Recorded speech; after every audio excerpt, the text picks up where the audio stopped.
Hello everyone, my self चंदन प्रसाद। आज के इस वीडियो सेशन में आपका स्वागत है। आज हम लोग जेपीएससी प्रारंभिक परीक्षा जो भारतीय अर्थव्यवस्था है, आर्थिक और सतत विकास, उससे संबंधित हम लोग एपिसोड नंबर 7 डिस्कस करेंगे।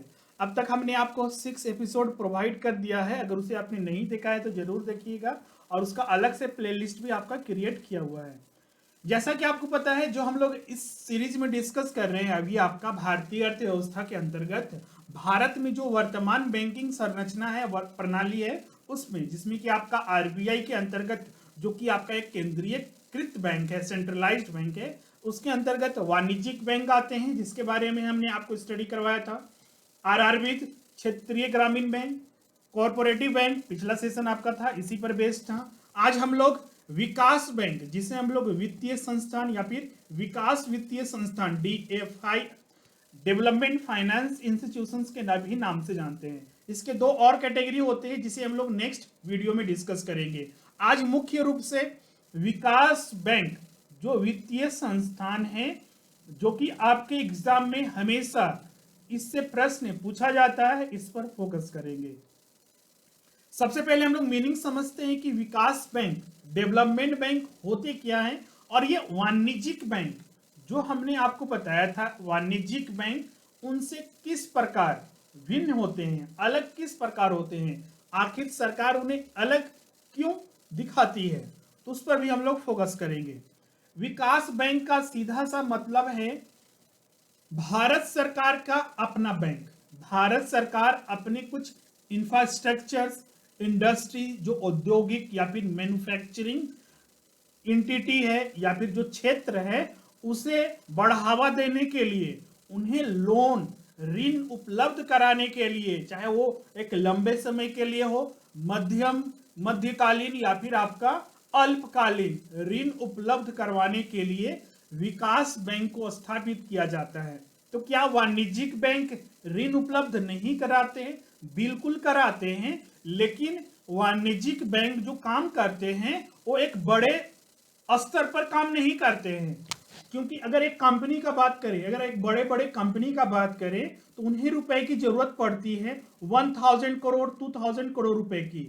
जनरली इतने सारे लोन वगैरह अगर एक वाणिज्यिक बैंक एक ही कंपनी को अगर प्रोवाइड कर देगा, तो अदर वो जो स्मॉल एक्टिविटीज हैं, जो पब्लिक के साथ उसे, इंडिविजुअल पर्सन के साथ उसे जो बैंकिंग सर्विसेज देना है, वो कैसे मैनेज किया जाएगा।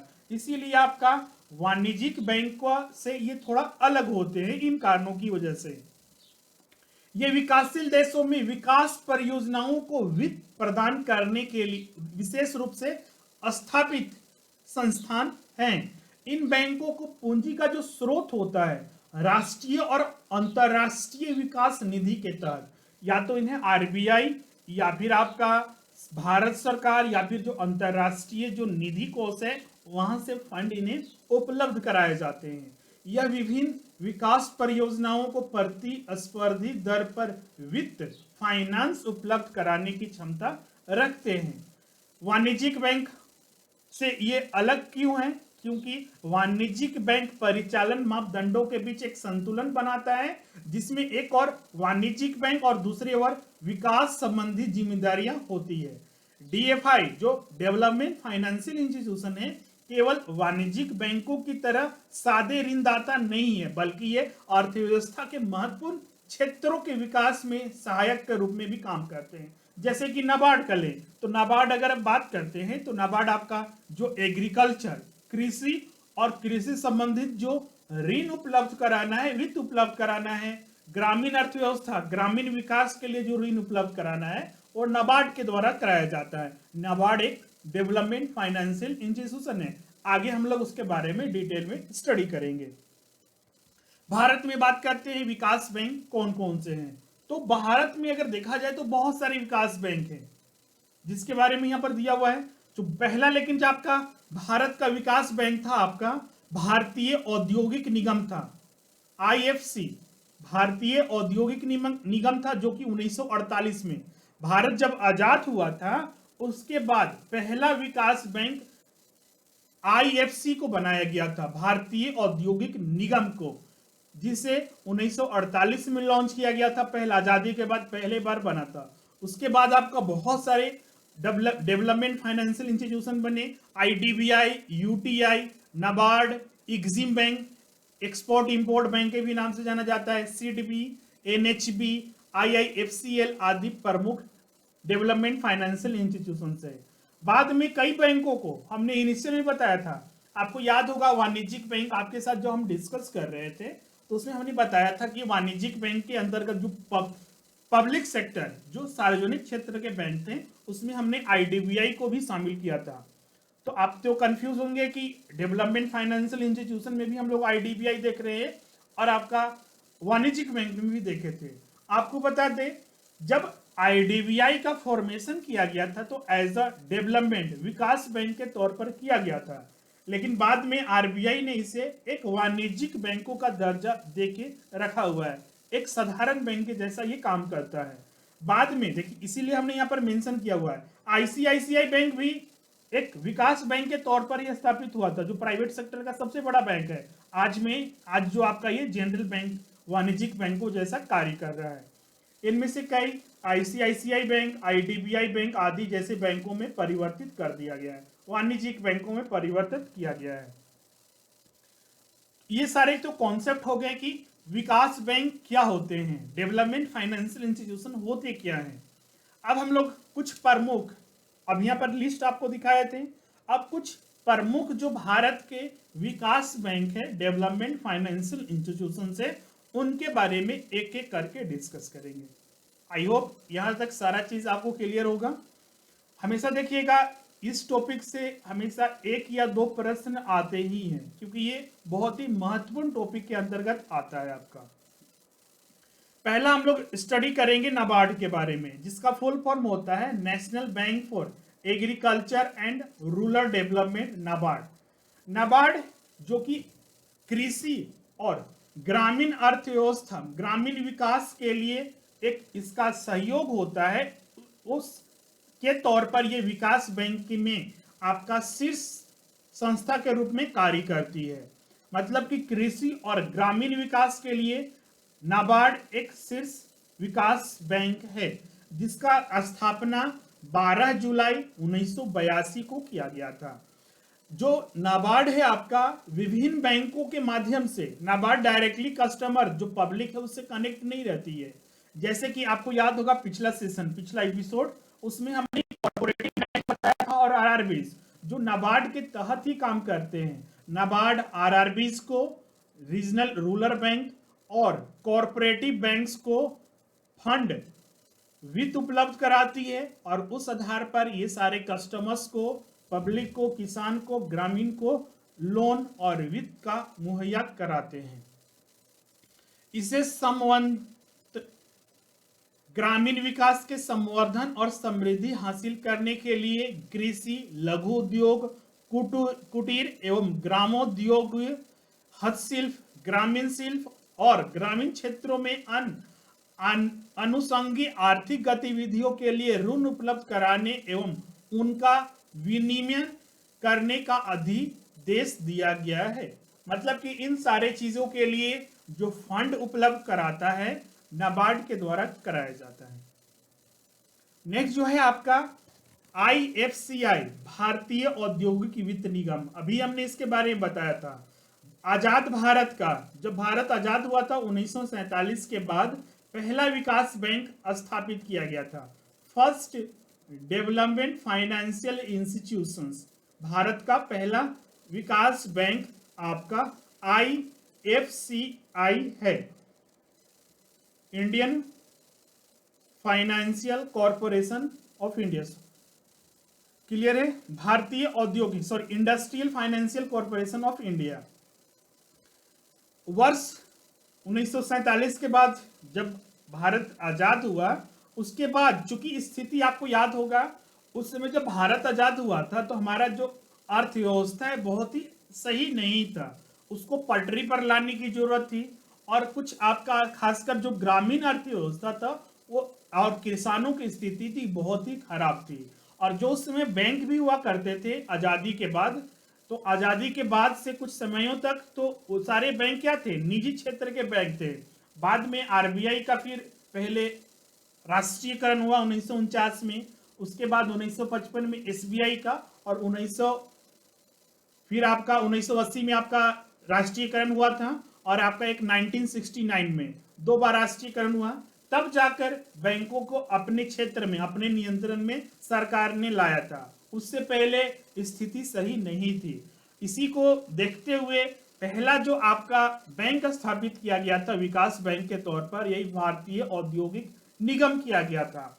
ये क्यों स्थापित किया गया था? ताकि इस बैंक के माध्यम से जो भी औद्योगिक क्षेत्र है, औद्योगिक क्षेत्र को दीर्घावधि, लंबी अवधि के लिए long term finance, long term loan finance उपलब्ध कराने के लिए, दीर्घावधि या फिर लंबी अवधि के लिए इस बैंक का स्थापना किया गया था। इसका मुख्यालय जो है आपका नई दिल्ली में स्थित है।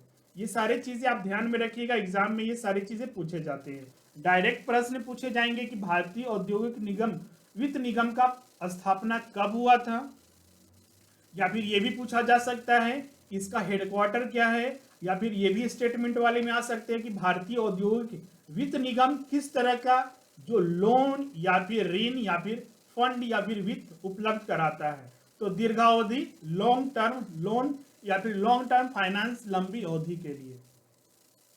नेक्स्ट है आपका small industrial development bank of India, SIDBI.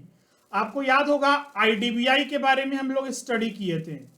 तो आईडीबीआई एक आपका क्या है, आज के डेट में वो एक वाणिज्यिक बैंक है। आईडीबीआई का ही सहायक बैंक, सब्सिडरी बैंक है सिडबी। सब्सिडरी, इसको हिंदी में बोलते हैं सहायक बैंक। जो सिडबी की स्थापना हुई थी, small industrial development bank of India, 2 अप्रैल 1990 को भारतीय औद्योगिक विकास बैंक जो स्थापित हुआ था, जो भारतीय औद्योगिक विकास बैंक है उसके सहायक बैंक के रूप में 2 अप्रैल 1990 को सिडबी का स्थापना किया गया था। जो सिडबी होता है, चूंकि आईडीबीआई ऑलरेडी पहले से एक बैंक था जो कि इंडस्ट्रियल सेक्टर में जो मध्यकालीन और जो एक लंबे अवधि के लिए ऋण उपलब्ध कराता है, लेकिन जो लघु अवधि के लिए या फिर जो छोटे मोटे उद्योग हैं, लघु उद्योग हैं, उन्हें भी तो ऋण चाहिए। ये सारे बैंक जो थे अभी तक, वो सारे, जैसे कि आईएफसीआई के बारे में स्टडी किए, आईडीबीआई के हम लोग जानते हैं, आईसीआईसीआई के बैंक के बारे में जानते हैं, तो वो सारे बड़े बड़े उद्योग, तो छोटे मोटे जो उद्योग हैं उनका भी दायित्व बनता है, उनको भी ऋण उपलब्ध हो तभी वो चल पाएंगे। तो इसके लिए इस बैंक का स्थापना किया गया था। इसे जनरली जो लघु और जो लघुतर उद्योगों के स्थापना होते हैं उनका वित्त पोषण करना, विकास आदि के लिए वित्त देने का, फंड देने का दायित्व सौंपा गया है सिडबी को, जिसका हेडक्वार्टर लखनऊ में स्थित है। जो चेयरमैन के बारे में बताया गया है, एक बार इसको चेक कर लीजिएगा। यहाँ पर 2015 का आपका दिया हुआ है चेयरमैन, अभी वर्तमान में कौन है उसको एक बार चेक कर लीजिएगा, एग्जाम से पहले ये चेंज होते रहते हैं। 2015 के अनुसार जो चेयरमैन थे डॉक्टर छत्रपति शिवाजी हैं, और इसके अलावा 15 क्षेत्रीय कार्यालय और 100 शाखा कार्यालय सिडबी का अभी स्थित है। सिडबी जो है आपका लघु उद्योगों को, व्यापारिक बैंकों, सहकारी और क्षेत्रीय ग्रामीण बैंक तथा राज्य औद्योगिक वित्त निगमों के जरिए सहायता प्रदान करता है। और साथ ही आपका सिडबी पूंजी जो बाजार है, जो कैपिटल मार्केट है, और विदेशी जो मुद्रा है में भी ऋण ले सकता है। तो ये सारे फैसिलिटी या फिर इनको राइट्स दिया गया है सिडबी को। नेक्स्ट है आपका एनएचबी, राष्ट्रीय आवासीय बैंक। एनएचबी जो है आपका आरबीआई का ही एक सहायक बैंक है। RBI, reserve bank of India, जो केंद्रीयकृत बैंक है, सेंट्रलाइज्ड बैंक, उसी का सहायक बैंक एनएचबी है। आरबीआई जैसे कि एक अपेक्स इंस्टीट्यूशन है, शीर्ष संस्था है किसके लिए, सारे बैंकों का शीर्ष संस्था है, अपेक्स इंस्टीट्यूशन है सारे बैंकों का। उसी तरह जो एनएचबी है एक शीर्ष वित्तीय संस्था है हाउसिंग सेक्टर के लिए, हाउसिंग आवास के लिए ऋण वित्त उपलब्ध कराने के लिए जो शीर्ष संस्था है पूरे भारत में, वो एनएचबी को बनाया गया है, जिसका हेडक्वार्टर नई दिल्ली, मुख्यालय जो है नई दिल्ली में स्थित है। और इसकी स्थापना जो की गई थी 9 जुलाई 1988 को किया गया था, और ये भारत में आवासीय उपलब्ध कराने के लिए सर्वोच्च संस्था है। इसके लिए एक अधिनियम भी बनाया गया था, राष्ट्रीय आवास bank, national housing bank act 1987 के अधीन इसका स्थापना किया गया था। नेक्स्ट है आपका भारतीय औद्योगिक विकास बैंक। इसी के बारे में हमने बहुत बार जिक्र किया था, फाइनली वो आ गया है। इसमें बहुत सारी चीजें आपको बताने की जरूरत नहीं है। आपको पता है कि पहले ये आईडीबीआई जो बैंक था आपका, जब ये स्थापित किया गया था 1964 में, उस समय एक डेवलपमेंट बैंक था, लेकिन आज एक आपका कॉमर्शियल बैंक के तौर पर इसे पब्लिक सेक्टर में इसे गिना जाता है। जो आपका भारतीय औद्योगिक विकास बैंक है, स्थापना 1 जुलाई 1964 को किया गया था। आपके मन में एक सवाल यहाँ पर आता है, बहुत सारे स्टूडेंट पूछते भी हैं, क्या स्थापित 1964 में हुआ था तो इसका कोई ईयर है कि कब ये वाणिज्यिक बैंकों के तौर पर अस्तित्व में आया? तो बिल्कुल उसका है आपका 2004 में ये वाणिज्यिक बैंकों के तौर पर इसे जाना गया। कैसे पता चलता है? तो आरबीआई एक नोटिफिकेशन जारी करती है, आरबीआई के द्वारा यह तय किया जाता है कि किसे विकास बैंक के तौर पर या फिर अन्य बैंकों का, क्योंकि आरबीआई सारे वर्क करती है, इसीलिए आरबीआई के द्वारा ये सारी चीजें शामिल किया जाता है। तो आरबीआई ने जो प्रेस रिलीज किया था 2004 में, उस आधार पर इस बैंक को, भारतीय औद्योगिक विकास बैंक को, एक सामान्य बैंक के रूप में इसे जाना जाता है। इसका काम क्या है? आज तो ये जनरल बैंकिंग के जैसा काम करता है, साथ ही आपका जो इंडस्ट्रियल सेक्टर है उन्हें भी लोन उपलब्ध कराता है। ऐसा नहीं कि वो सारे काम इसके बंद हो चुके हैं। और ये आपका होल्ली ऑन सब्सिडरी बैंक के तौर पर, आरबीआई का बैंक के तौर पर ये कार्य करता रहा है। भारतीय औद्योगिक विकास बैंक का गठन भारतीय औद्योगिक विकास बैंक अधिनियम 1964 के तहत एक वित्तीय संस्था के रूप में हुआ था। यह भारत सरकार द्वारा जारी 22 जून 1964 की अधिसूचना के द्वारा 1 जुलाई 1964 में अस्तित्व में आया और इसमें आपका अंतर्गत सार्वजनिक वित्तीय संस्था का दर्जा प्राप्त हुआ था। नेक्स्ट है आपका एक्जिम बैंक, इसे हिंदी में बोलते हैं भारतीय आयात निर्यात बैंक, इंडियन एक्सपोर्ट और इंपोर्ट बैंक। इसका नाम से भी इसका आपको फंक्शन पता चल गया होगा। बहुत सारे बैंकों का नाम से ही आपको उसका ऑब्जेक्टिव पता होना चाहिए। कुछ चीजें हैं कि जो याद करने पड़ते हैं, लेकिन बहुत सारी चीजें आप नाम से ही पता चल सकता है। आयात निर्यात बैंक मतलब कि जो फॉरेन, विदेशी ऋण के तौर पर, विदेशी ऋण या फिर वित्तीय सहायता उपलब्ध कराने के लिए इस बैंक को बनाया गया है। इस आधार पर आपको पता चल सकता है। चूंकि आप देखिएगा नाबार्ड तो एग्रीकल्चर और आपका जो रूरल डेवलपमेंट के लिए उसे बनाया जाता है, आईडीबीआई इंडस्ट्रियल सेक्टर के लिए, आईएफसीआई जो आपका इंडस्ट्रियल सेक्टर के लिए वो भी था आपका, सीडीबी वो भी इंडस्ट्रियल के लिए था, लेकिन जो छोटे मोटे लघु उद्योग है उनके लिए था, एनएचबी हाउसिंग के लिए था। उसी तरह आपका आयात निर्यात बैंक जो विदेशों के जो या फिर जो आयातक और निर्यातक हैं उनको भी वित्त सहायता उपलब्ध कराने के लिए भारतीय आयात निर्यात बैंक की स्थापना 1 जनवरी 1982 को की गई थी। इसका प्रमुख कार्य जो है आपका आयातकों और निर्यातकों को वित्त सहायता उपलब्ध कराना, जो एक्सपोर्टर और इंपोर्टर हैं उनको वित्त उपलब्ध कराना, विभिन्न कार्य संस्थानों में समन्वय स्थापित तथा पुनर्वित्त की सुविधा उपलब्ध कराना आदि है।